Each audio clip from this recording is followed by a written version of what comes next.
DGP Awasthi द्वारा दिए गए निर्देश के लगते पुलिस प्रशासन ऊपर कोनो असर नहीं हुआ थे। बिलासपुर के मस्तूरी थाना के अंतर्गत एक युवक के पुलिस प्रताड़ना से तंग आके फांसी लगाए के मामला आगुआ है। युवक मस्तूरी थाना के अंतर्गत पड़े वाला पोड़ी क्षेत्र के रहिया रही से घटना के बाद ग्रामीण मन में खासा आक्रोश दिखे जावत है। एवं परिजन और थाना प्रभारी के का कुछ कहना है एहू जरा देखो।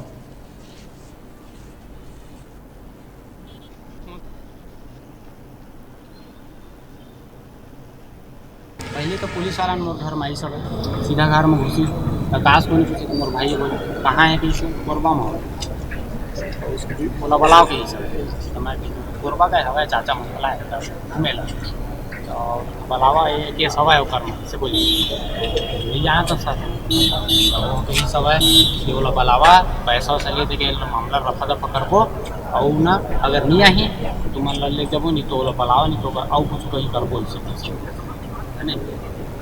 कार्रवाई नहीं होता 4 दिनों के भीतर में उग्र आंदोलन होगा।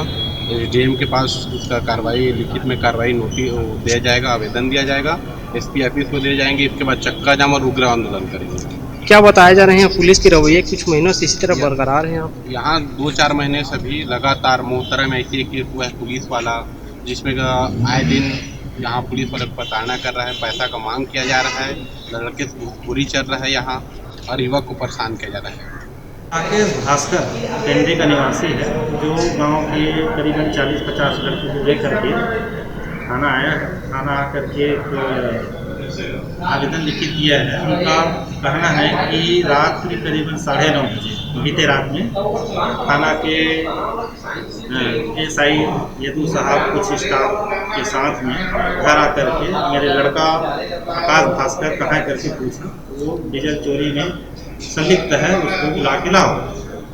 तो इन लोग बोले कि वो तो नहीं है कोरबा में। तो उनके लड़के के फोन से उसने फोन में बात की कि कल 10 बजे तक थाना आ जाना, नहीं आओगे तो फिर आपके ऊपर और कार्रवाई बच नहीं पाओगे कार्रवाई से, ऐसा करके उनको बोले हैं। तो उसी से वो रात में वो लड़का फांसी लगा लिया। इन लोगों का कहना है कि पुलिस के दबाव के चलते ही उन्होंने फांसी लगाया है। इस पर उचित कार्रवाई चाह रहे हैं। 3 दिन का समय दिए हैं। उनको आश्वासन दिया गया है कि जो भी जांच में आएगा उचित कार्रवाई होगा। इस प्रकार से उनको समझाना